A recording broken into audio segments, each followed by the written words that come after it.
ግን እንደተቀሰፈ ቆጠርን አለ። በኢሳይያስ ትንቢት ምዕራፍ 53 ላይ ማን ነው ያስተዋለው ከትውልዱ አለ። ባየነው ጊዜ ደም ግባት የለውም አለ። የሚነግረን ስለ ዘመዶቹ ነው። ክርስቶስ ወደዚህ ምድር መጣ። እኔ አምላክ ነኝ ሲላቸው ድንጋይ አነሱ።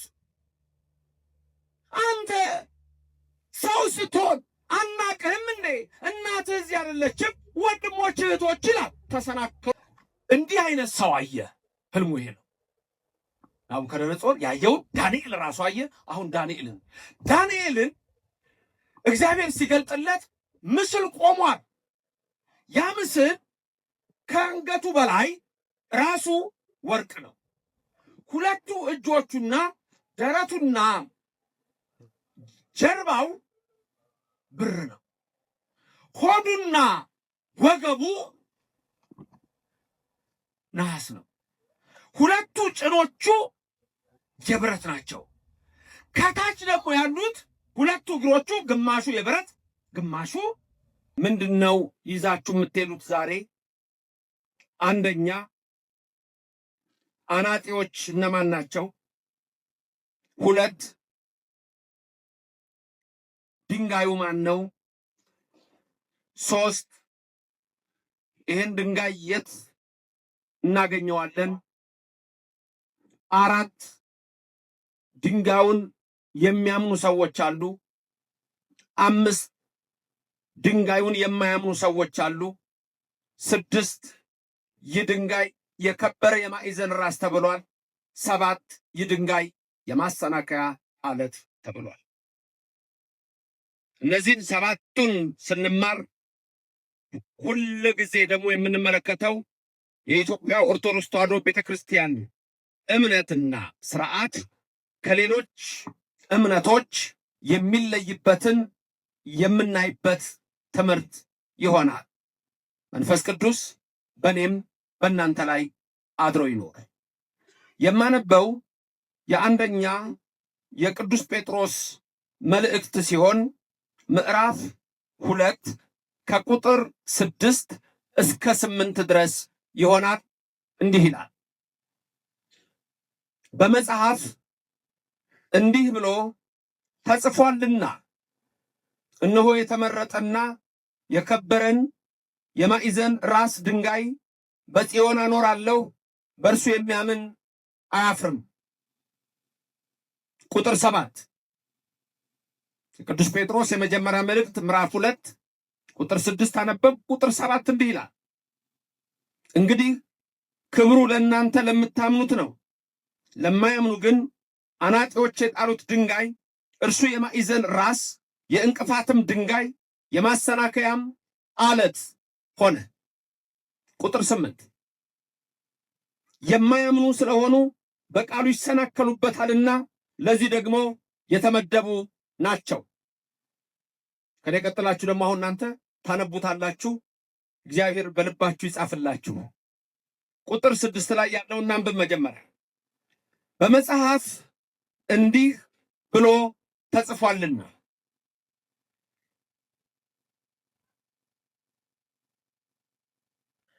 እየሰሙ አይደሉም። አያችሁ፣ ካስታው ነው ያወራሁት። አልሰሙኝ እየሰሙ ነው። ተው እየሰሙ አልመሰለኝ። ደህና ናችሁ? አየር ጤና እንዴት ናችሁ? አየር ጤና ብለን ጤና አየር ባለበት ምንድን ነው አለመስማት? እግዚአብሔር ይግለጽልን። ከኔ ቀጥላችሁ ታነባላችሁ ማለት እኔ የምለውን ትደግማላችሁ። ላስደግማችሁ ነው። እሺ ተስማማን? አሁን አይደል? እናንተም በቤት ያላችሁትም በተለያየ ስፍራ ያላችሁትም ሁላችሁም በዚህ ያላችሁት እናንተም እዛው ትላላችሁ፣ ድምጻችሁን ከፍ አድርጋችሁ በመጽሐፍ እንዲህ ብሎ ተጽፏልና እነሆ የተመረጠና የከበረን የማዕዘን ራስ ድንጋይ በጽዮን አኖራለሁ፣ በእርሱ የሚያምን አያፍርም። እዚህ ጋር ልብ በሉ፣ በመጽሐፍ የተነገረ ነው ብያችኋለሁ። ጴጥሮስ ነው ይሄን የሚለው፣ ሊቀ ሐዋርያት በረከቱ ይደርባችሁ። በመጽሐፍ የሚለው ኢሳይያስን ነው፣ ይሄንኑ ቃል ኢሳይያስ በምዕራፍ 28 ቁጥር 16 ላይ ስለተናገረ ቅዱስ ጴጥሮስ የሚጠቅሰው ኢሳይያስን ነው። የኢሳይያስ በረከት እንደ ዝናብ በእናንተ ላይ ይውረድ። ስለዚህ በመጽሐፍ ያለው ኢሳይያስን ነው። ቀጠለ፣ እነሆ የተመረጠና የከበረን የማዕዘን ራስ ድንጋይ አለ። የምን ድንጋይ? የማዕዘን ራስ። ምን አይነት ድንጋይ? የተመረጠና የከበረን። የት አኖረዋለሁ አለ? በጽዮን አኖረዋለሁ፣ በእርሱ የሚያምን አያፍርም። ትምህርቱ ይሄ። ንጉሥ አጼ ፋሲል የጎንደሩ የኢትዮጵያው ንጉሥ በጎንደር ዘመነ መንግስት በ17th ሴንቸሪ አንድ ቀን ዝሆን ሊያድኑ ከጋሻ ጃግሬዎቻቸው ጋር ጫካ ገቡ። እኔ አንድ ጊዜ ስናጥቅሩ ነው አሉ እዚህ ወንድሞቼና ፈረንሳይ አካባቢ ኢየሱስ የሚባል ቤተክርስቲያን አለ ታውቃላችሁ። እዛ ደግሞ ከጎን ምን አለች ቤተክርስቲያኑ? እመቤታችን አለች አይደለም? እዛው አንድ ሰውዬ ልጃቸው ጴንጤ ሆነባቸው። ያኔ ድሮ እዚህ እያለሁ ኮሌጅ እያለሁ ከዛ መጡና እንደው እባክህ ልጄ አስቸገረኝ፣ ምን ነው እምነቱን ቀየረብኝ። ታዲያ እኔ ያለሁት እዚህ ኮሌጅ ሩቅ ነው ያለሁት፣ እዛ የሚያስተምረው ሰው የለም ወይ? የእሱንማ ተወኝ መምህር ዘበነ እሱ ማለት ምን ነው አልኳቸው። ሄጄ ካህናቱን እባካችሁ ብዬ እዛ ማርያም ሄጄ ሳነጋግር በኋላ እንዲዞር ስል ምንድን ነው ይሄ ስል ኢየሱስ ነው። ለካ ኢየሱስ እዛ ጉብ ብሏል፣ ማርያም ጋር ጉብ ብሏል። አሁን ተመልከቱ፣ አለማወቅ አለማወቅ። የኔና የእናንተ ኢየሱስ እኮ ከሌሎቹ ኢየሱስ የተለየ እኮ ነው። ማወቅ ነው የምንማረውን መማር አለባችሁ። አሁን በዚህ ደብር ማክሰኞ ትምህርት አለ፣ ዓርብ ምህላ አለ፣ በየሰዓቱ ትምህርት አለ የሚሰጥ። አስተማሪስ ባይኖር መጥቶ እዚህ ደጅ ጠንቶ ቢኬድ ማወቅ አለባችሁ። እወቁ። እውቀት እግዚአብሔር ነው፣ እሱ በልባችሁ ይጻፍላችሁ። ሲዞር ዝም ብሎ አይዞርም። ካህኑ የሚለው ቃል አለ። ምን ነበር የሚለው?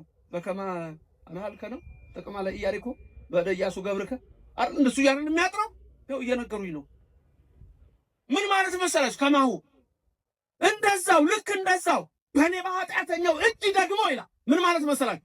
በነዌ ልጅ በኢያሱ ላይ ሆነ የሰራዊት ጌታ እግዚአብሔር ሆይ 7 ጊዜ የኢያሪኮን ግንብ ቢዞሩት በሰባተኛው ቀን የኢያሪኮን ግንብ እንዳለ እንደ ሻማ ያቀለጥከው፣ ያፈረስከው፣ የደመሰስከው እግዚአብሔር ሆይ አሁን በእኔ በካህኑ በባሪያ እጅ ደግሞ የኔንም ኃጢአት እዚህ የተሰበሰቡትን የሕዝቡን ሁሉ ኃጢአት እያለ ማዕጠንት እያጠናችሁ ኃጢአታቸውን አፍርስላቸው ሲል የሰራችሁት ኃጢአት ሁሉ እንደ ሻማ ነው የሚቀልጠው። እግዚአብሔር ክብርና ምስጋና ይግባው፣ ስሙ የተመሰገነ ይሁን። ማስቀደስ ያለባችሁ በዚህ የተነሳ ዛሬ አንዳንድ አገልጋዮች ራሱ ከቅዳሴ የራቁ ምንም የፈለገው ወንጌል ቢሰብኩ አይሰምርም። ከቅዳሴ የራቀ አይሰምርም። ትልቁ ጸሎት ቅዳሴ ነው። የማህሌቱ የሳታቱ የሁሉ ሲጀምር ገና ያስደነግጣል። ሚመጠን ግርም ትዛቲ ዕለት ይላል። ይህች ቀን ምን ያህል የምታስፈራ ናት! ይህች ቀን ምን ያህል የምታስጨንቅ ናት! መንፈስ ቅዱስ ከሰማይ ሰማያት የሚወርድባት፣ ይህንን ህብስት ይህንን ወይን የሚያከብርባት። በጽሞናና በፍርሃት ቁሙ፣ የእግዚአብሔር ሰላም ከእኔና ከእናንተ ጋር ይሁን ብሎ ነው የሚጀምረው። የእግዚአብሔር ሰላም ከሁላችን ጋር ይሁንልን። ግርምት ዛቲ ዕለት፣ እጽብት ዛቲ ዕለት፣ መላእክት የሚወርዱባት፣ መንፈስ ቅዱስ የሚወርዱባት ቅዳሴ ሲገባ። አሁን እኮ ችግሩ ልባችሁ እኮ አንድ አይሆንም። አሁን ብዙ ችግሩ አሁን ቅዳሴ ላይ ሆኖ ሁሉ እንዲህ የሚባክን ሰው አላያችሁ? በቃ የሚሰለችው 10 የሚያዛብ ኃይላል። አርሰናልን ስታይ ግን አይን ፈጦ ቴሌቪዥን ውስጥ ሊገባል። ማንቸስተር 4-0 ሲሸነፍ ትንቀጠቀጣለህ። ይቅርታ ቴዲ ማንቸስተር ደጋፊ ነው ጓደኛዬ።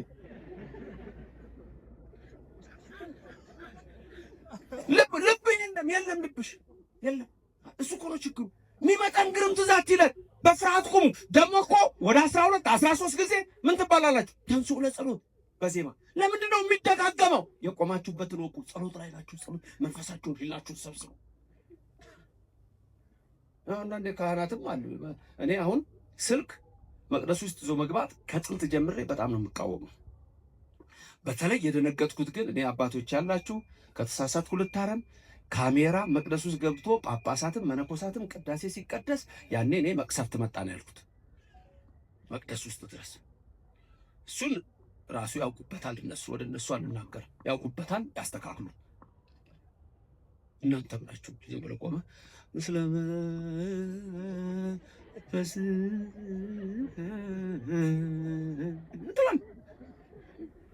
የለም።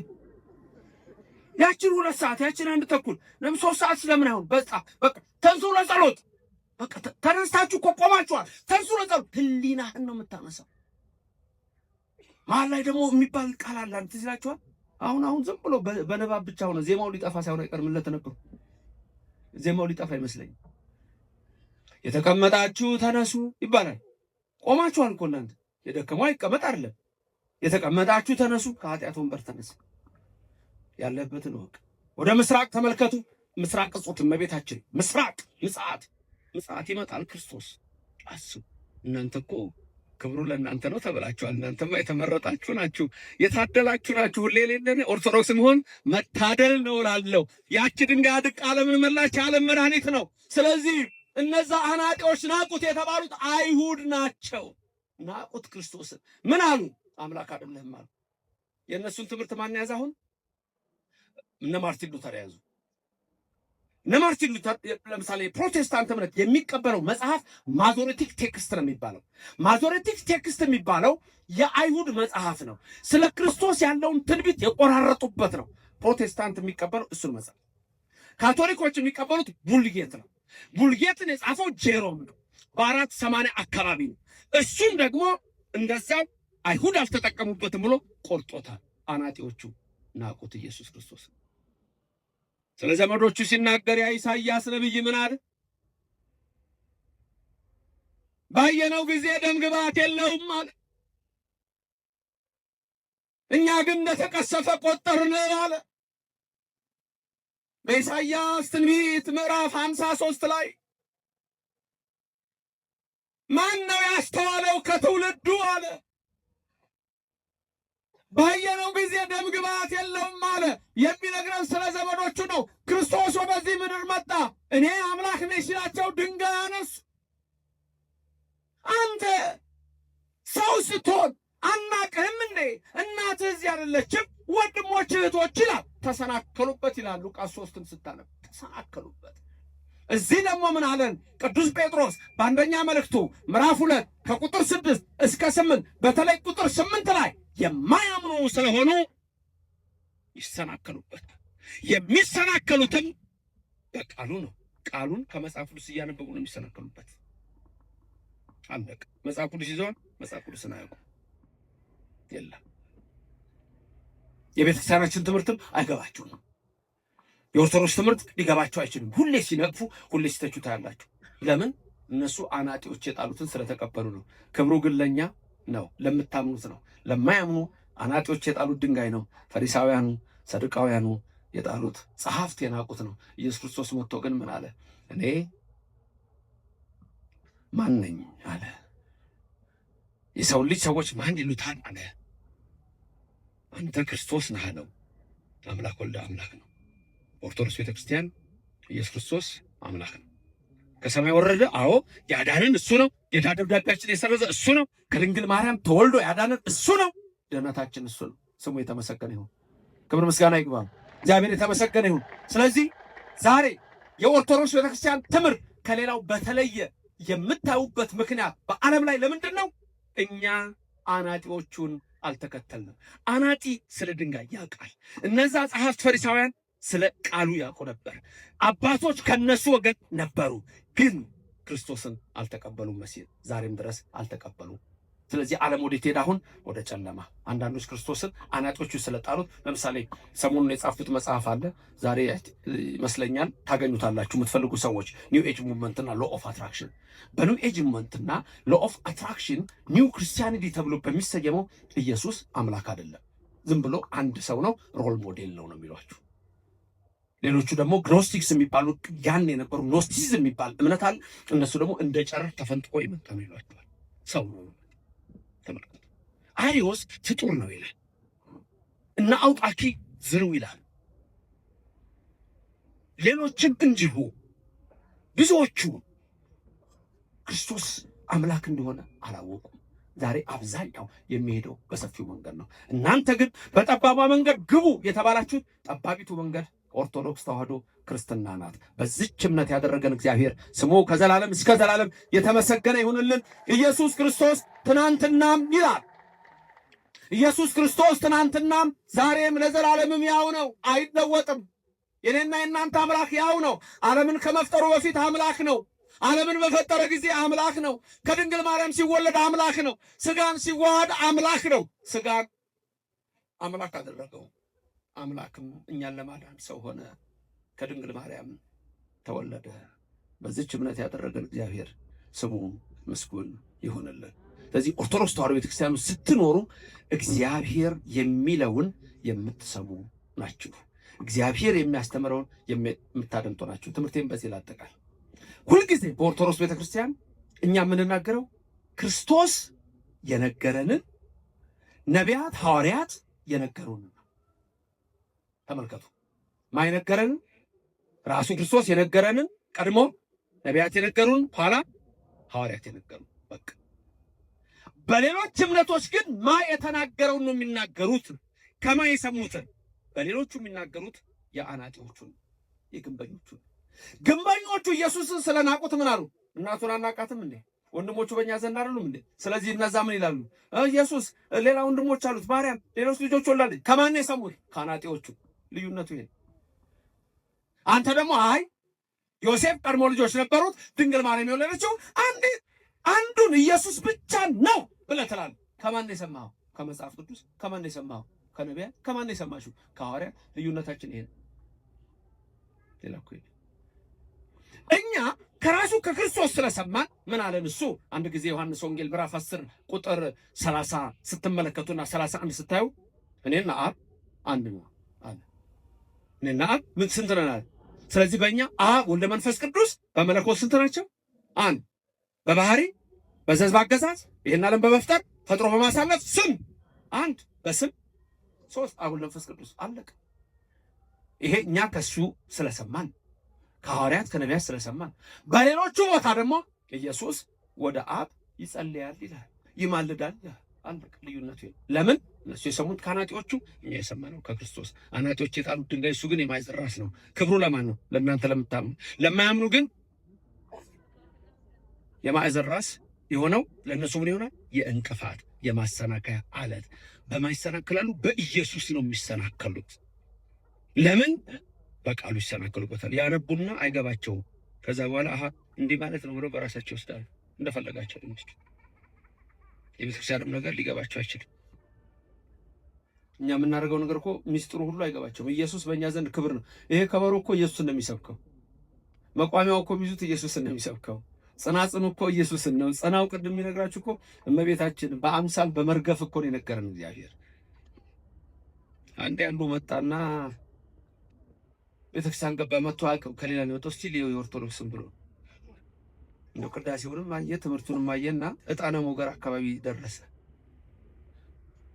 እና እንደው ክብሪቱ ዕጣነ ሞገሩ ካለ በኋላ ከዛ ወረብ ሊቀርብ ሲል ካህናት በዚህና በዚህ ይሰለፉ የለ መቋሚያ ደግሞ ዲያቆናቱ እያመጡ ያቀብላሉ። ሹልክ ካለና ሮጡ። በሰላም ሲቀድሱ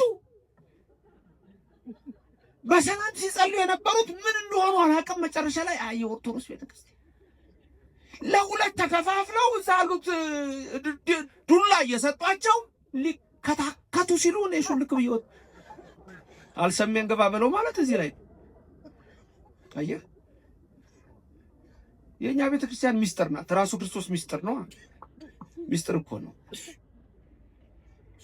የከበረው አለት ኢየሱስ ነው። ያደረው በጽዮን ነው። ጽዮን እመብርሃን ናት። አናጢዎች የጣሉት የተባለው ፈሪሳውያን ናቸው፣ ሰዱቃውያን ናቸው። ክብሩን ለእናንተ ለምታምኑት ነው፣ ለኦርቶዶክስ ልጆች ነው። ለማያምኑት ግን የማሰናከያ አለት ሆነባቸው። በክርስቶስ ይሰናከሉ ያወቁት ይመስላቸዋል። ጌታ ሆይ ጌታ ሆይ ትሉኛላችሁ። ማቴዎስ 7:21 ጌታ ሆይ ጌታ ሆይ ትሉኛላችሁ፣ ወደ መንግስት ያትገቡ። ማቴዎስ 7:21 ያስደነግጣል። እውር አብርተን አላቃችሁም፣ ለምጻም አንስተን አላቃችሁም፣ ሙት አንስተን አላቃችሁም፣ አላውቃችሁም። በስምህ አጋንንትን አውጥተን አላውቃችሁም። ማቴዎስ 7:21 ተመልከቱ። የኔ ቃል አይደለም። ስለዚህ አላወቁትም። ትላንት ነው እዛ ማስተምርበት የት ነበር ትላንት ያስተማርኩት? የካ ሚካኤል የአጼ ፋሲልን እንትን ነግሬያቸው ነበር። እዛ ላሉት ለህዝቡ ምን አለ እነሱ የሚስሙት። ጫካ ገቡ። ጋሻ ጀግናዎች አሉ። ንጉስ እኮ ናቸው፣ የኢትዮጵያ ንጉስ። አንድ ወጣት ውርዙ ነገ ተከትለው ሲሄዱ ሊያድኑ እንደው ጎሹን ምኑን ቁርጥርጣሉና ማንም አጠገባቸው የለም። እሳቸው ተከትለው ሲያሳድዱ ዞር ቢሉ ማንም የለም፣ ዞር ቢሉ ማንም የለም። ብቻቸውን ጫካ ውስጥ መንገዱን አያውቁትም። ንጉሱ ቤተ መንግስታቸው የጎንደርን መንገድ ከተማው። ከዛ ግራ ገብቷቸው ቤት ይሆን እያሉ በቅሏቸው ላይ ተቀምጠው ሲሄዱ አንድ ሰውዬ ጌሾ ተሸክሞ ይሄዳል። እንዴት ዋልክ አሉት። እግዚአብሔር ይመስገን አንተስ እንደምን ነህ አላቸው። ንጉሱ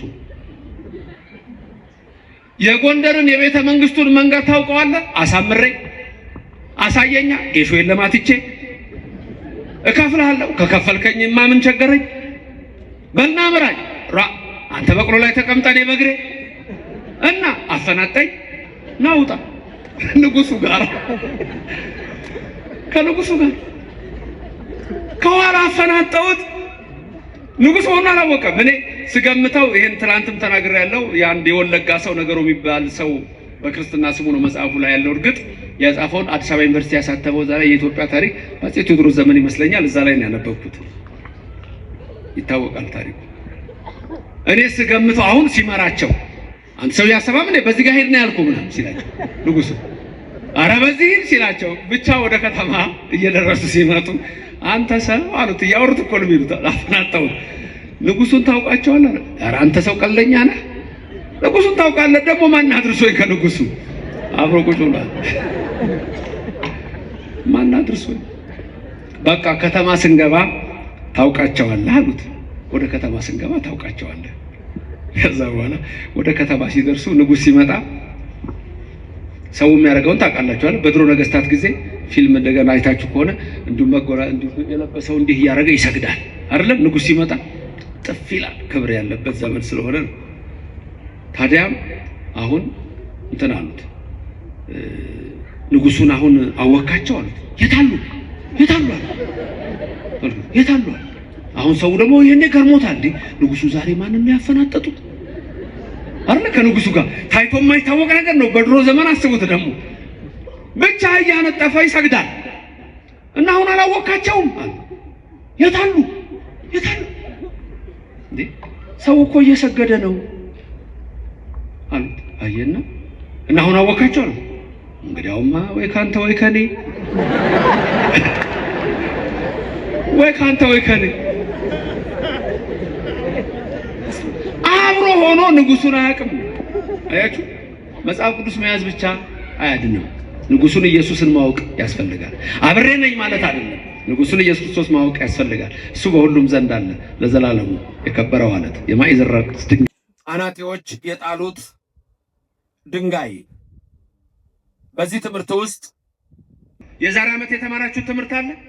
ታስታውሱታላችሁ ነው? ጠፍቷል? እሺ፣ የዛሬ 10 ዓመት ጓደኛ መጣና ይገርማል እኮ እንትና እንዲህ አድርጎ እንዲህ አድርጎ እኮ አየሁት ብሎ የነገረን ትረሳለህ? ለምን? አንቺስ አይገርምሽም? ያደረገችው እኮ የዛሬ እኮ 15 ዓመት ነው የነገረችሽ። ገና ሕፃን ሆነሽ እንዲህ አርጋ እሱ እናንተ ጋር ረስታችሁታል አለ። ተረስቷል? አይ ውሸታም አትሆኑ። ለምን አረሳ ነው የሚያንን? ለምን ነው ይሄን የረሳ ነው? በሉ መንፈስ ቅዱስ ይግለጽልን፣ በልባችን ይጻፍልን። ስለዚህ ችግሩ እናንተ ጋር ነው ሊሆን የሚችለው። አያችሁ። ስለዚህ አሁን እንደዛ ልንገራችሁና ይግባችሁ። እንግዲህ በሱ ነው የሚገባችሁ፣ በሱ መንገድ ይውላችሁ።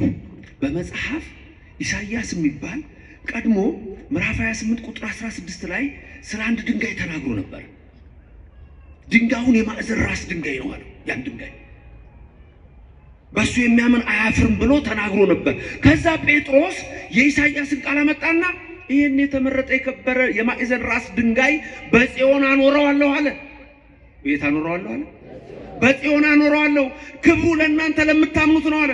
ድንጋዩ የተመረጠ ነው፣ የከበረ ነው አለ። አናጢዎቹ ግን ድንጋዩን ጣሉት። ድንጋዩ አያምኑትም። ለእነሱ ምን ሆነ? የማሰናከያ አለት ሆነ። ለምንድን ነው ያላመኑት? የማያምኑ ስለሆኑ። ለምን? በቃ ተመድበዋል።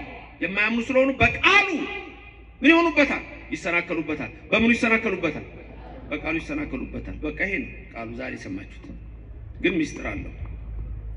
በዚህ ውስጥ በጣም ረቂቅ የሆኑ ነገሮች አሉ። ስለዚህ ስለ ከበረው ድንጋይ ስለ ማዕዘን ራስ ስለሆነ እነጋገራለን። ግን ይሄን ድንጋይ አናጢዎች ጣሉት። ባጭሩ ኢሳይያስ፣ ቅዱስ ጴጥሮስ በረከታቸው ይደርብንና በመጽሐፍ የነገሩን ዛሬ አሁን እኛ የምንሰማው በዚች በኪዳነ ምሕረት አየር ጤና ቤተ መቅደስ የሁሉ ሕዝብ ተሰብስቦ የምንሰማው ቃል ምንድነው? እነሆ የተመረጠና የከበረን የማዕዘን ራስ ድንጋይ በጽዮን አኖራለሁ አለ። ቀጥታ ወደ ትምህርቱ ነው የምንገባው። ድንጋይ የተባለው ኢየሱስ ነው። በጽዮን አኖረዋለሁ ማለት ጽዮን የተባለች እመቤታችን ነች። ከድንግል ማርያም አኖረዋለሁ ማለት ከድንግል ማርያም ከስጋዋ ስጋ ከነፍሷ ነፍስ ይነሳል። ወልድ። ወልድ ማን ነው? ወልደ አብ፣ የአብ ልጅ ቃል።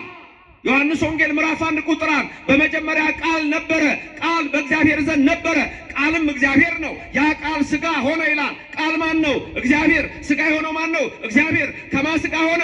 ከማ ይሆናል? ከድንግል ማርያም ብቻ። ክብርና ምስጋና ለእግዚአብሔር ይድረሰው፣ ስሙ የተመሰገነ ይሁንልን። ተመልከቱ፣ ያ ድንጋይ አለት የተባለው ኢየሱስ ነው። ኢየሱስ ነው። አሁን ዝም ብሎ ድንጋይ ሲባል ደስ ላይል ይችላል። አለት ሲባል ደስ ላይል ይችላል። አንደኛ ቆሮንቶስ ምዕራፍ 10 ከቁጥር 1 እስከ 5 ጳውሎስ ሐዋርያ እንዲህ ይላል። አባቶቻችን ሁሉ ከሙሴ ጋር ነበሩ፣ ይተባበሩ ነበር። ሁሉም አባቶቻችን እነሆ በደመና ተጠመቁ። ሁሉም አባቶቻችን ያን መንፈሳዊ መብል በሉ። ሁሉም አባቶቻችን ከሙሴ ጋር የነበሩት ሁሉ እናቶቻችን ያንን አለት ጠጡ። ያን መንፈሳዊ መብል በሉ፣ መናውን ያን መንፈሳዊ መጠጥ ጠጡ። ይከተላቸው ከነበረው አለት ጠጥተዋልና አለቱም ክርስቶስ ነበረ። ክብርና ምስጋና ለስሙ ይድረሰው። እችን ቃል ደግማችሁ ትናገራላችሁ።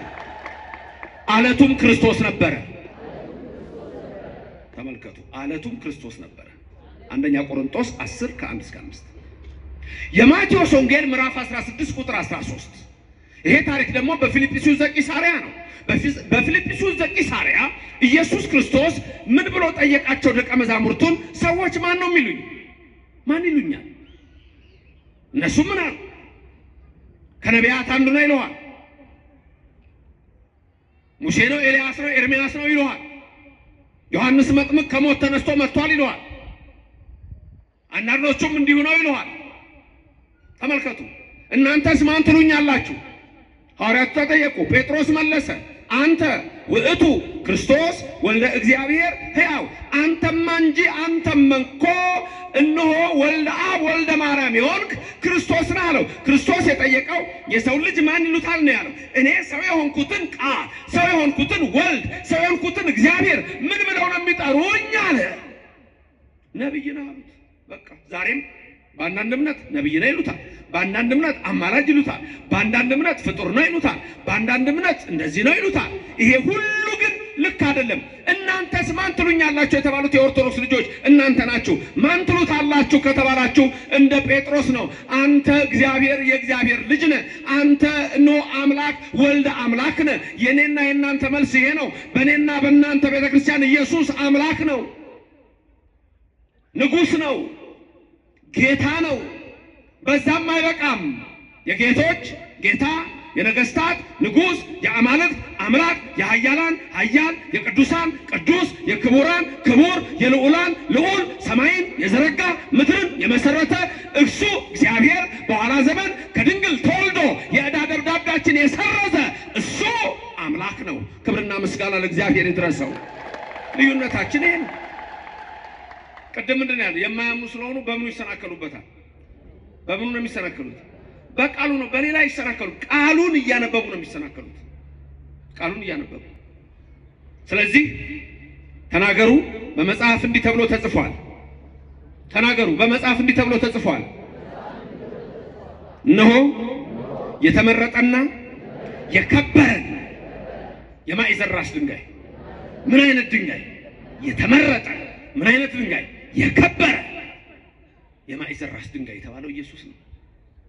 ጴጥሮስ ያንን ሲናገር በፊልጵስዩስ ዘቂሳርያ ጌታችን በልብ መታሰቡ በቃል መነገሩ ከፍ ከፍ ይበልና ምን አለው? ጴጥሮስ ይሄን የገለጠልህ ስጋና ደም አይደለም አለው። ክብርና ምስጋና ለእግዚአብሔር ይድረሰው። ስጋና ደም ይሄን አልገለጠልህም፣ ይሄን የገለጠልህ በሰማይ ያለው አባቴ ነው።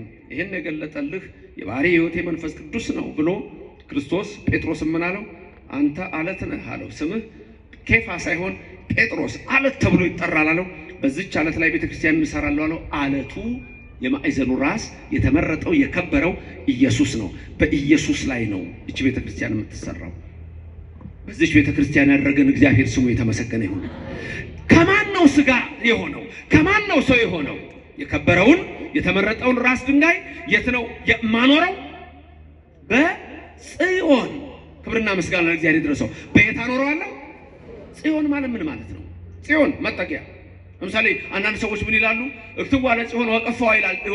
ወቀፈዋ ዳዊት ጽዮንን ከበቧት እቀፏት ይላል። በሌላ ስፍራ ደግሞ እግዚአብሔር ጽዮንን እንደመረጣት ይናገራል።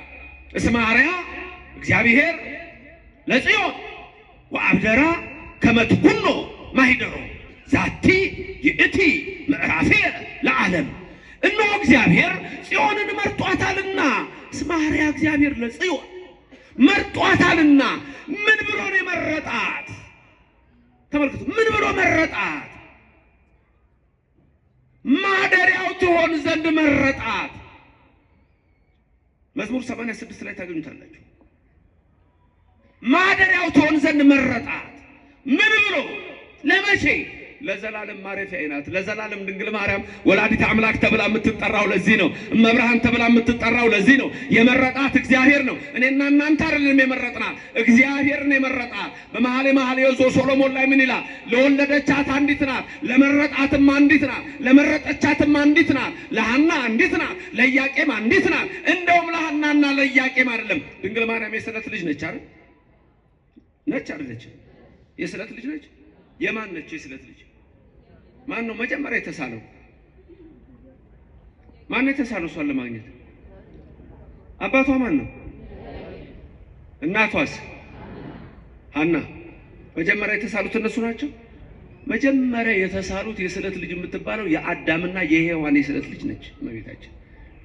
መጀመሪያ የአዳምና የሔዋን ነች እሷ። ምክንያቱም እግዚአብሔር ነግሯቸዋል። በሐሙስ ዕለት ወበመንፈቃደ ዕለት እትወለድ እሞለተ ወለትከ ብሎ ከ5 ቀን ተኩል በኋላ ከልጅ ልጅ ተወልጄ አድንሃለሁ አለው። አዳምና ሔዋን እኮ ከገነት ሲወጡ እግዚአብሔር ያችን ገነት ሲያስጠብቅላቸው ተስፋ አድርገው የወጡት ስም ማርያምን ነበር። ቀላል ጥያቄ ከዚህ በፊት ጠይቄያችሁ ሊሆን ይችላል። ሌሎቻችሁም ይሄን መልስ መልሱ። አዳም ለሚስቱ ስም አወጣ። ማ ብሎ ጠራት? ሔዋን ብሎ ጠራት። ከመውደቃቸው በፊት ነው ከወደቁ በኋላ ነው ሔዋን ያላት? እቺን ያዟት ሁልጊዜ። በቃ ቀላል ነገር ነች። ስም ያወጣላት መቼ ነው? ከመውደቃቸው በፊት ነው ያወጣላት? ከወደቁ በኋላ ነው ያወጣላት? ከመውደቃቸው በፊት። ሔዋን ማለት ምን ማለት ነው ግን? ትርጉሙ ሔዋን ማለት ትርጉሙ ከኔ ቀጥላችሁ ተናገሩ። የሕያዋን ሁሉ እናት። የሔዋን ስም ምን ማለት ነው? የሕያዋን ሁሉ እናት። ይሄን ስም ያወጣላት ከመውደቃቸው በፊት ከመውደቃቸው በኋላ የሚለው ላይ ምን ተስማማል? እናንተስ በየቤታችሁ ያላችሁ አሁን በእነዚህ በሁሉም የምትከታተሉ ምን ይመስላችኋል? ስጡኝ መልስ እስቲ። ከመውደቃቸው በፊት ማንም ስለማያችሁ ምልክት ስጡኝ። ከመውደቃቸው በፊት ነው የምትሉ ምልክት ስጡኝ። ከመውደቃቸው በፊት ነው የምትሉ ምልክት ስጡኝ።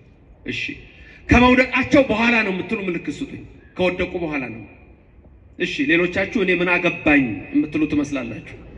ምክንያቱም አላወጣችሁ ምልክት አልሰጣችሁኝም። ድምጽ ማጉላ ይሰማል እና ሌሎቻችሁ ምን ናችሁ? ካንዱ ያልሆናችሁት ምንም እናቀው ነገር የለም ነው። እሺ ለማንኛውም አዳም ለሚስቱ ሔዋን ብሎ ስም ያወጣው ከወደቁ በኋላ ነው። አሁን ጥያቄ የሚከተለው እንዴት ከወደቁ በኋላ በሷ ምክንያት ዕፀ በለስን በልቶ እንዴት ነው አንቺ የሔዋን እናት ብሎ ስም ያወጣላት? እዚህ ላይ ነው መጠርጠር። አያችሁ? ከወደቁ በኋላ እንዴት መረጠው? የማዕዘን ራስ ድንጋይ ማን ነው? ተስማምተናል። ማን ነው? ስሙን ንገሩኝ። ኢየሱስ ክርስቶስ። ይሄን የከበረ የማዕዘን ራስ ድንጋይ በጽዮን አኖራለሁ አለ። ጽዮን አሁን በዚህ ሰዓት ማናት? እመቤታችን። ኢየሩሳሌም ልትሆን ትችላለች ጽዮን። አንዳንድ ሰዎች ድሮ ምን ይሉ ነበር? በጽዮን በእግሮቿ የእግሮቿን ትቢያ ይልሳሉ የጽዮን የሚል ቃል ነበር። ወይም ደግሞ ለጽዮን ይሰግዳሉ የሚል ቃል አለ።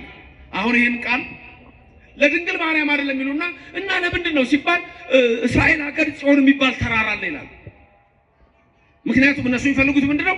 አንተ ለድንግል ማርያም ስትሰግድ፣ አንቺ ለድንግል ማርያም የጸጋ የአክብሮት ስግደት ስትሰግዱ እንዳትሰግዱ ነው የሚፈልጉት። ስለዚህ ምን ይላሉ? ጽዮን እኮ የተባለችው ድንግል ማርያም አይደለችም፣ እዛ ተራራ አለ። ለዛ ተራራ ሄደው ሰግደው ያውቃሉ እነሱ? ለተራራው ተመልከቱ።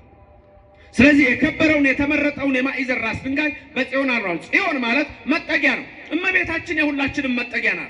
በምልጃዋ እንጠጋታለን፣ በክብሯ እንጠጋታለን። ራሱ ዮሐንስ ወንጌል ስትመለከቱ ምዕራፍ 19 ላይ እንደተጻፈ ከቁጥር 25 ስታዩ እመቤታችን በመስቀሉ ስር በነበረ ሰዓት ምን አለ ዮሐንስን? እናትህ እቹት በቃ ድንግል ማርያም እናቴ ናት፣ ስሙ የተመሰገነ ይሁን፣ እግዚአብሔር በረድኤት በቸርነት አይለየን። እናት አድርጎ የሰጠን የመረጣት ራሱ እግዚአብሔር ነው። ስለዚህ ጽዮን እመቤታችን ነች። በእርሷ እኖራለሁ ማለት በማህፀኗ ያድራል፣ ከስጋዋ ስጋ ከነፍሷ ነፍስ ይነሳል። ሰው ሆኖ በዚህ ምድር ላይ እግዚአብሔር ተወለደ። የተወለደው ከድንግል ማርያም ነው። ስለዚህ የአንደኛ ጴጥሮስ ምዕራፍ 2 ቁጥር 6 ቁጥር 7 ቁጥር 8 ነው ትምህርታችን እቤት ስትገቡ የምትመለከቱት። ስለዚህ ይሄን የከበረ የማዕዘን ራስ ድንጋይ በጽዮን አኖራለሁ፣ በእርሱ የሚያምን አያፍርም። እንግዲህ ክብሩ ለእናንተ ለምታምኑት ነው። ለማያምኑ ግን አናጢዎች የጣሉት ድንጋይ የማሰናከያ የእንቅፋት አለት ሆነ። አናጢዎች እነማን ናቸው ነው? አናጢዎች የጣሉት ድንጋይ። ይሄንን የት ታገኛላችሁ? የማቴዎስ ወንጌል ምዕራፍ 21 ላይ ታገኛላችሁ። የማቴዎስ ወንጌል ምዕራፍ 21 ላይ ክብር ይግባውና ጌታችን መድኃኒታችን ኢየሱስ ክርስቶስ አንድ ምሳሌ ነገራቸው። ምን የሚል ምሳሌ? አንድ ሰው ነበረ፣ ወይን ተከለ፣ ቅጥር አደረገ። ከዛ በኋላ ለገበሬዎች ሰጠ። ከዛ ባሮቹን ላከና ፍሬ አምጡ አላቸው።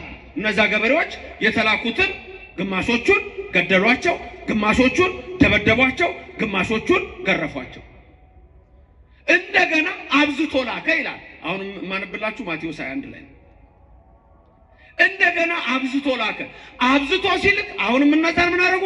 ገደሏቸው፣ ደበደቧቸው፣ ወገሯቸው፣ ገረፏቸው። መጨረሻ ምን አደረገ? እስቲ እንግዲህ ሊያፍሩ ይችላሉና ልጅ የለላከው ብሎ ልጁን ላከ። ልጁን ሲያዩ ጭራሽ ከሩቅ ጥርሳቸውን አፋጩ። እነዛስ እሺ ባሮች ናቸው አሉ። ይሄ ልጅ እኮ ማለት ወራሽ ማለት ነው እኮ። ስለዚህ እንያዘውና እንግደለው አሉና ከወይኑ ስፍራ አወጡና ገደሉት ይላል። ኢየሩሳሌም ናት አሁን ወይ ከኢየሩሳሌም በአፋአ በቀራንዮ ኢየሱስን እንደሰቀሉት ነው። ቀድሞ የተላኩት ነቢያት ናቸው። ቀድሞ የተላኩት ሐዋርያት ናቸው። ምክንያቱም እግዚአብሔር ለአባቶቻችን ለሐዋርያት ለአባቶቻችን በነቢያት ኋላም በሐዋርያት ነገራቸው። ምን ነው? ይሄንን ነው ጳውሎስ ሐዋርያ ዕብራውያን ምዕራፍ 1 ቁጥር 1 ላይ በብዙ ነገር ወበብዙ መክፈልት አይዳ እግዚአብሔር ለአበዊነ በነቢያቱ እምትካት ይላል። በነቢያት አስቀድሞ ኋላም በሐዋርያት ነገራቸው ይላል። ስለዚህ ኢየሱስን ነው እሱን ነው የምታዩት። ማቴዎስ 1 ላይ ወስደው ቀራንዮ እንደሰቀሉት እንደገደሉት ያሳያል። ከዛ በኋላ ይሄን የሚያስተምረው ብዙ ተሰብስቧል። ፈሪሳውያን አሉ። ያ የወይኑ ባለቤት ሲመጣ እነዚህ ሰዎች ምን ያደርጋል አላቸው። ክፎችን በክፋት ይቀጣቸዋል ብለው መለሱ።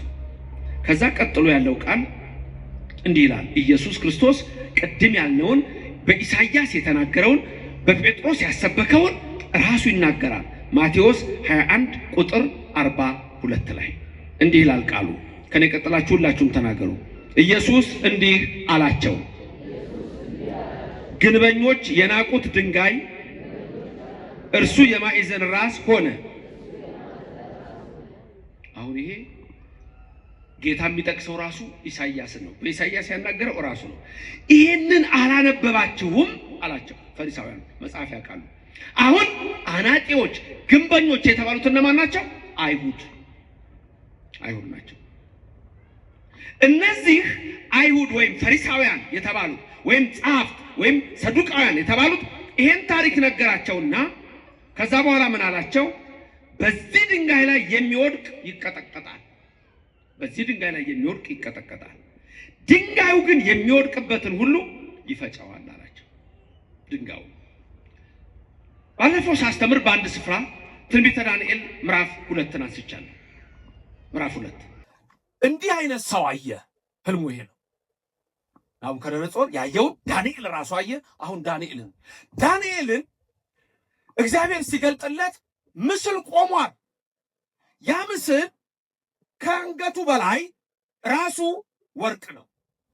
ሁለቱ እጆቹና ደረቱና ጀርባው ብር ነው። ሆዱና ወገቡ ነሐስ ነው። ሁለቱ ጭኖቹ የብረት ናቸው። ከታች ደግሞ ያሉት ሁለቱ እግሮቹ ግማሹ የብረት ግማሹ። ያቺ ድንጋይ መጣች ተፈነቀለችና ያቺ ምን ድንጋይ ከታች ስትመታው ምስሉ ምን ሆነ? ወደቀ። ማለት ናቡከደነጾር አምላክ ነኝ ቢል አይሆንም። ዳሪዮስ ቢል አይሆንም። ቂሮስ ቢል አይሆንም። እስክንድርም አይደለም። አንጢያኮስም ብዙ ክፉ ነገር ሰርቷል። እነ በጥሊሞስ እነዚህ ሁሉ የምድር ገዢ ናቸው እንጂ የሰማይና የምድር ፈጣሪ አይደሉም። የኔና የናንተ አምላክ ብቻ ሰማይና ምድርን የፈጠረው እሱ ነው። ክብርና ምስጋና ለስሙ ይድረሰው። እግዚአብሔር የተመሰገነ ይሁንልን። አንዲት ድንጋይ ከተራራ ላይ ያለ እጅ ተፈንቅላ መጣች። ያንን ምስል መታችው። ምስሉም ፈረሰ። ነፋስ መጣ ጠረገው። ያቺ ድንጋይ ያለ እጅ መጣች የተባለችው ኢየሱስ ነው። አለቱ ኢየሱስ ነው። የማዕዘን ራስ ስሙ ምስጉን ይሁን። የኔና የናንተ አምላክ ለስም አጠራሩ ክብር ምስጋና ይግባው። የኔና የናንተ ንጉሥ እሱ ያለ እጅ የተባለውን ልንገራችሁ። ያለ እጅ ማለት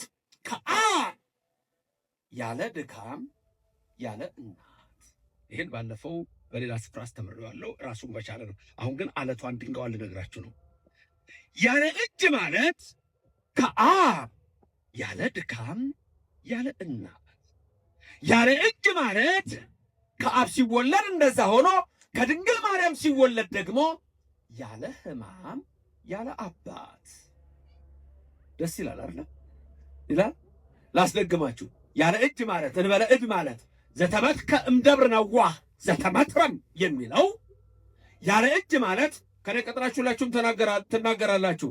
ቅድመ ዓለም ከአብ ያለ ድካም ያለ እናት ያለ ምንና ያለ ምን ያለ ድካምና ያለ እናት ድህረ ዓለም ከድንግል ማርያም ደግሞ ሲወለድ ያለ አባትና ያለ ሕማም።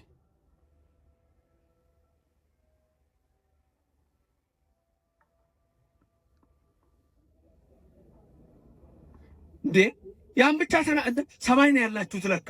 ግድ የለም በዚህም መጥቶ አላምራክ ኑ አምራችሁ ኑ። የሰማዩን ተናግራችሁ የምድሩን ዝም አላችሁ። የሰማይ ቤት ይስጣችሁ እግዚአብሔር። ግድ የለም እና አስደግማችሁ ነው እንግዲህ። አሁን ይቅርታ ምን ላድርግ? ቅድመ ዓለም ከአብ ያለ ድካም ያለ እናት ድህረ ዓለም ከድንግል ማርያም ያለ ሕማም ያለ አባት ሁለት ልደት አለው። ምን ነው ኢየሱስ ይሄ ነው። ክብርና ምስጋና ለስሙ ይድረሰው። እግዚአብሔር የተመሰገነ ይሁን። አንዳንድ ሰዎች የሁለት ልደት ትምህርት ስለማይገባቸው በተለይ በአንዳንድ ስፍራ ጎጃም ውስጥም በሌሎችም ስፍራዎች በአንዳንድ ቦታ ቅባትና ጸጋ የሚል ነገር ትሰማላችሁ። ኢትዮጵያ ውስጥ ቅባትና ጸጋ ከሁለት ልደት ተጨማሪ ሌላ ልደት አለው የሚል ትምህርቱ አገራችን ውስጥ ይምጣ እንጂ ካቶሊኮች የዘሩት ትምህርት ነው። የምንፍቅና ትምህርት ሊወገዝ የሚገባው ትምህርት ነው። ኢየሱስ በተዋህዶ የከበረ ከሁለት አካላት አንድ ከሁለት ባህርያት አንድ የሆነ ሁለት ልደት ብቻ ያለው ቅድመ ዓለም ከአብ ያለ ድካም ያለ እናት ድኅረ ዓለም ከድንግል ማርያም ያለ አባት ያለ ሕማም የተወለደው እርሱ አብ የወለደውን ድንግል ማርያም ተወልደዋለች። ድንግል ማርያም የወለደችውን አብ ይወልደዋል። ከዚህ ውጭ ሌላ ትምህርት በኦርቶዶክስ የለም፣ በመጽሐፍ ቅዱስ ውስጥ የለም። አርዮስ የተወገዘ፣ ንስጥሮስ የተወገዘ፣ መቅዶኒዎስ የተወገዘ፣ ሰባሌዎስ የተወገዘ፣ አርጌምስ የተወገዘ፣ ጄሮም የተወገዘ፣ አውጣኪ የተወገዘ፣ ጳውሎስ ሳምሳጢ የተወገዘ፣ ትምህርታቸውም የረከሰ ነው። የእኛ ግን ክቡር ነው። ክብሩም ለእናንተ ለምታምኑት ነው ይላል። እግዚአብሔር የተመሰገነ ይሁንልን። ክብሩ ለማን ነው? ለእኛ ለምናምኑ። ክብሩ ለማን ነው? የድንጋዩ ልኮ ነው የምላችሁ። አናጢዎቹም አጣሉት፣ ግንበኞቹም አናቁት። ያቺ ድንጋይ ምን ሆነች መጨረሻ? ለናቡከደነፆር ዳንኤል ሲነግር እናንተ አምላክ አይደላችሁም አለ። ይመጣል አለ። ይሄ ዘመን ካለፈ በኋላ አለ በሮማውያን ዘመን ክርስቶስ ይወለዳል። እሱ ቅድመ ዓለም አምላክ ነው። አሁን ደግሞ ወደፊት ዳንኤል ይህን ከተናገረበት ከብዙ ዓመታት በኋላ ከድንግል ማርያም እንደሚወለድ ነገራቸው። በሮማውያን ዘመን ያቺ ድንጋይ ፈጨችው፣ ነፋስ መጣ፣ ስልጣን እግዚአብሔር ጠረገው፣ ቦታው አልታወቀም፣ ስም አጠራራቸው የለም። ያቺ ድንጋይ ይላል ተመለሰችና ዓለምን ሁሉ መላች ይላል። ድገሙት። ያቺ ድንጋይ ተመለሰችና ዓለምን ሁሉ መላች። በሳምር ሲካር ከቀኑ 6 ሰዓት አንዲት ሴት ውሃ ልትቀዳ መጣች ይላል ዮሐንስ ወንጌል ምዕራፍ 4። ያቺ ድንጋይ ዓለምን ሞላች። ከቀኑ 6 ሰዓት ውሃ ልትቀዳ የመጣችውን የሳምር ሲካር ያችን ምስኪን ሴት ኢየሱስ ክርስቶስ አነጋገራት። ውሃ ጠጪኝ አላት። አንተ አይሁዳዊ አይደለህም እንዴ? ከኔ እንዴት ውሃ ትለምናለህ? ክርክሩን ልቶ መጨረሻ የሕይወት ውሃ ሰጥሻለሁ አላት። የሕይወት ውሃ ይስጣችሁ። ምን ይስጣችሁ? የሕይወት ውሃ ሰጥቶናል እኮ። ከገኖ የፈሰሰውን እኮ እንጠመቅበታለን ማይገቡ ይባላል። ስጋውና ደሙን እኮ ሁሌ እንቀበለዋለን። በዚህ እየመጣን እኮ ተሰጥቶናል እኮ ወገኖቼ፣ ተሰጥቶናል እኮ። ስጋው ደሙ ትቀበላላችሁ? እስቲ ስጋው ደሙ የተቀበላችሁ ሰግድ እኮ ሰግደሃል። በእናት ማኅፀን ዮሐንስ መጥምቅ ሰግደሃል። የተዋህዶ ልጆች እንደናንተ ክብር ያለው ማንም የለም። ሰግደሻል በእናትሽ ማኅፀን ገና ሳትወለዱ። ስትወለዱ ደግሞ በ40 ቀን መጣ፣ በ80 ቀንሽ መጣሽ። ስጋው ደግሞ ተቀበላችሁ። በቅባ ቅዱሱ በሜሮኑ መንፈስ ቅዱስን ተቀበላችሁ። ጥምቀቱን አገኛችሁ። ሚስጥራቱን ጀመራችሁ። እናንተ የታደላችሁ ናችሁ፣ የተዋህዶ ልጆች። ክብርና ምስጋና ለእግዚአብሔር ስጡት፣ ለአምላካችሁ አድርሱት። ተቀብላችኋል፣ ግን አቋርጣችኋል። አቋርጫለሁ ነው የሚባለው። አቋርጣችኋል። እሱን ከመምህሮቻችሁ ጋር ተነጋገሩ። ለምን እንዳቋረጣችሁ ፈራችሁ እንዴ? እጄን ከአፋዊ ደፍ ንጹሕ እንዳደረግኩ ደፍራችሁ ወደ ክርስቶስ ደም ብትቀርቡ እኔ ስለ እናንተ መተላለፍ የለብኝም። ደፍራችሁ ወደ ክርስቶስ ሥጋና ደም ብትቀርቡ እያለ የሚናገረው አለ ካህኑ። እጄን ከአፋዊ ደፍ ንጹሕ እንዳደረግኩ እያለ እሱን የሚያስፈራችሁ ነው። ሌላ ምን ያስፈራችኋል? ምን ያስፈራችኋል? አትሰርቁም ማለት አታጭበረብሩም ማለት።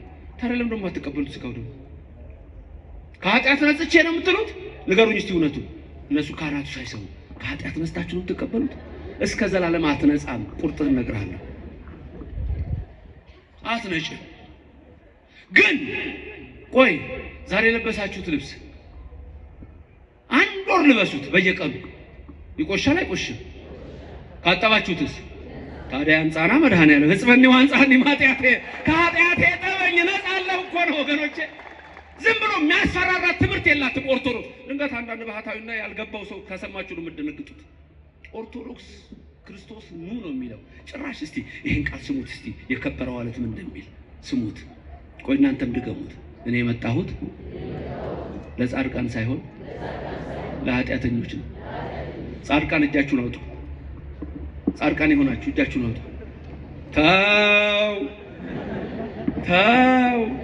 ኃጢአተኛ የሆናችሁ እኔ ነኝ፣ አንደኛ እኔ ነኝ። ኃጢአተኛ የሆናችሁ ለማን ነው የመጣው? ክርስቶስ ለእኛ። ክብር ምስጋና ይግባው፣ እግዚአብሔር የተመሰገነውን። ያ ምናሴ ምናሴ የሕዝቅያስ ልጅ ነው። በእርጅናው የወለደው እድሜ ከተጨመረለት በኋላ የወለደው ምናሴ የደጉ የሕዝቅያስ ልጅ ንጉሥ ሆኖ ሳለ 22 ዓመት አንድ ቀን እግዚአብሔርን ጠርቶት አያውቅም። ልንገርህ፣ ጠላት መጣና በብረት ቀፎ ውስጥ አድርገው አሶር ወሰዱት። ከዛ በኋላ ብረት ቀፎ ውስጥ ሆኖ አሁን እግዚአብሔርን አሰበው። 22 ዓመት እኮ አንድ ቀን አልጠራው። ብረት ቀፎ ውስጥ በቁመቱ ነው የሰሩት። ብረት ቀፎ ውስጥ ሄደው በቀን ሐሩር በሌሊት ቁር እንዲሰቃይ እዛ ውስጥ ሆኖ ምን እንዳለ ልንገራችሁ። ታውቁታላችሁ ያለውን የምናሴ ጸሎት እኮ አለ። እዛ ውስጥ ቆሞ ምን እንዳለ ሙሉ በሙሉ ብረት ውስጥ ነው ያስገቡት። ምንድን ነው ያለው? የሚያስታውስ ሰው አለ? ከኔ ቀጥላችሁ ሆነ እግዚአብሔር ሆይ ንስሐን የሰራሃት ላልበደሉህ አይደለም ለኔ ለኃጢአተኛው ነው። አሁን በጉልበቴ ልሰግድልህ አልችልም፣ በልቤ ጉልበት ግን እሰግድልሃለሁ አምላኬ። ክብር ምስጋና ይግባው እግዚአብሔር። ምናሴ ይሄንን ሲናገር ምናሴ እግዚአብሔር ሰማው ይላል። አይሰማህም አንተ? አይሰማሽም አንቺ? አይሰማንም ወይ? ይሰማናል። ሚካኤልን ላከለት ይላል። ያንን የብረት ቀፎ ያዘና መለሰና አገሩ አገባውና ከብረት ቀፎ ውስጥ አወጣው። ከእስራት ያውጣችሁ፣ ከኃጢአት ያውጣችሁ፣ ከበደል ያውጣችሁ፣ ከርኩሰት ያውጣችሁ፣ ከጣዖት ያውጣችሁ፣ ከምንፍቅና ያውጣችሁ፣ ከጨሌ ያውጣችሁ፣ ከዛር ያውጣችሁ፣ ከጫት ያውጣችሁ፣ ከሲጋራ ያውጣችሁ፣ ከሱስ ያውጣችሁ፣ ከሺሻ ያውጣችሁ። ኑ ወደ ቤቱ ግቡ፣ ተቀደሱ። እግዚአብሔር ይሄንን ነው የሚፈልገው። ለኔ ነው የመጣው፣ ላንተ ነው፣ ላንቺ ነው። እኔ የመጣሁት ለጻድቃን አይደለም፣ ለበሽተኞች ነው። በሽተኞች መድኃኒት ያስፈልጋቸዋል። ሰጠን ስጋና ደሙን። ክብርና ምስጋና ለእግዚአብሔር ይድረሰው፣ ስሙ የተመሰገነ ይሁን። ታዲያ ለምንድን ነው የማትቀበሉት? ስጋው ደግሞ መድኃኒት ከሆነ እንዳልኩ ከኃጢአት አትነጻ። 3 ነገሮች ልንገራችሁ። ግጥም እንደ ግጥም ያዟቸው። ሻ 3 ደግሞ ልሳን እንዳይመስልህ። እችን ሰምቶ መምህር ዘበነ ልሳን ተናገረ እንዳይል ደግሞ ያ ከዚህ ቤት የወጣው የርኩሰት ልጅ የባቢሎን የጋለሞታይቱ ርኩሰት ጡት ጠቢ ክፉዎች ከእግዚአብሔር የራቁ ለእግዚአብሔር ክብር ለኢየሱስ ክብር የሌላቸው ለድንግል ማርያም ክብር የሌላቸው ለመላእክት ክብር የሌላቸው ራሱ ኢየሱስን ግንበኞቹ ሲንቁት አብረው የናቁ የሰቀሉ አሉ። ዛሬ 3 ነገሮች የስጋው ደግሞ ጥቅም ድገሙ። ለኃጢአት መደምሰሻ፣ ለአጋንንት ድል መንሻ፣ ለመንግስተ ሰማያት መውረሻ። በቃ ታዲያ ምን ትፈልጋለህ? ምንድን ነው ያልኩት? 1 ለኃጢአት ሻ ነው ብያለሁ። መጨረሻው ግጥሙን ነገርኳችሁ። 1 ለኃጢአት፣ 2 ለአጋንንት፣ 3 ለመንግስተ ሰማያት። ታዲያ እሱ አይደለም ለስጋው ደግሞ ሰሞኑን ሁሉ ስል ነበር በየቦታው አይደለ? እነዚህ ምስክሮች ናቸው። እነዚህ እንደው ወደ ቁርባኑ ስትመጡ ሁሌም የሚደጋገመው ነገር ስለሆነ ብዬ እኮ ነው። እስመ ኃያል አንተ እኩት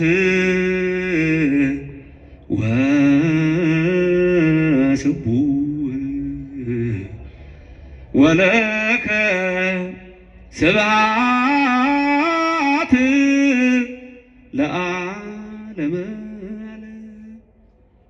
ታዲያ በሳምንት ሲካር ሴቲቱን ካስተማራት የሕይወት ውሃ ከሰጣት በኋላ ሰማርያ ከተማ ገባች። ለሕዝቡ ነገረች። ናና ጌታ ለእኛም የሕይወት ውሃ ስጠን አሉት። 2 ቀን በሰማርያ አደረ።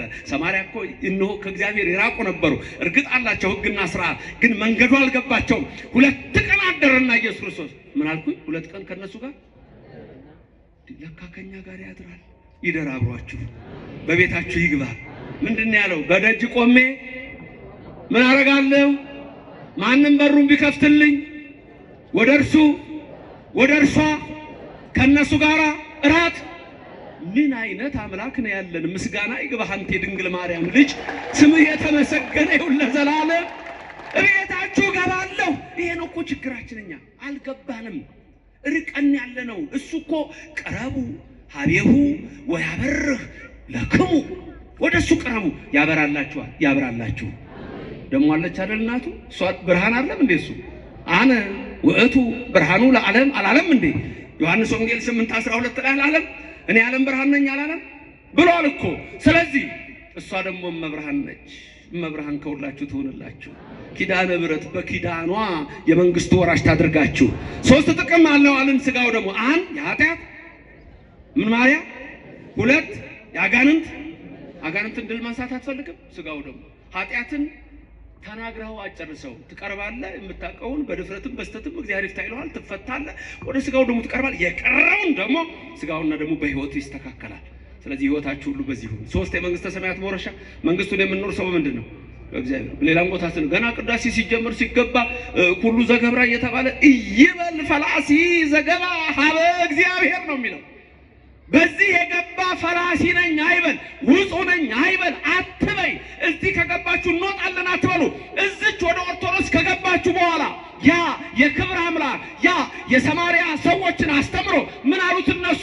በእውነት አንተ የዓለም መድኃኒት ነህ አሉት። የአንዲት ሀገር፣ የአንዲት ሰፈር፣ የአንድ ጎሳ፣ የአንድ ቀበሌ አይደለም። ኢየሱስ ክርስቶስ የዓለም ሁሉ መድኃኒት ነው። ያቺ ድንጋይ ዓለምን ሁሉ መላችላል። ወደ እሱ ቅረቡ፣ ወደ ቤቱ ግቡ። የዛን ጊዜ የዘላለም ሕይወት ትወርሳላችሁ። ያድርግልን፣ ያድርግላችሁ። ኃጢአታችንን ሁሉ በደላችን ይደምስስልን። ቅዳሴ ላይ ሁለቱ ካህናት ይወጡና ሶስቱ ዲያቆናት በዋናው ልዑካን ካህናቱ ሁለት ሆነው ዲያቆናቱ በዛ ሆነው ከመነበቡ በፊት ቅዱስ ጳውሎስ የሚባሉት እዚህ ይላችኋል። ስብሐት ወክብር ለስሉስ ይደሉ ይላል። የካህናት ነው። ይሄ እናንተ ድርሻ ነው። የራሳችሁን በሉ።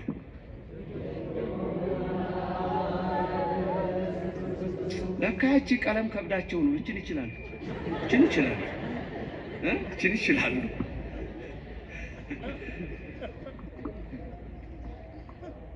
እስቲ እነሱ ይበሉላችሁ፣ እናንተ መልስ ስጡ። እንደው ቁሙና ስብሐት በሉላቸው እናንተ ካህናቱ። ከዛ እናንተ መልስ ስጡ። ስብሐት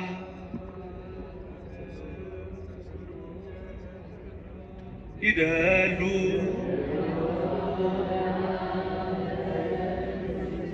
ጎሽ። ያክብርልን፣ ያክብርልን። አባቶች አመስግኑት። ሌላ የለም፣ ሌላ ቦታ የለም እኮ ይሄ እኮ ሌላ ቦታ የለም።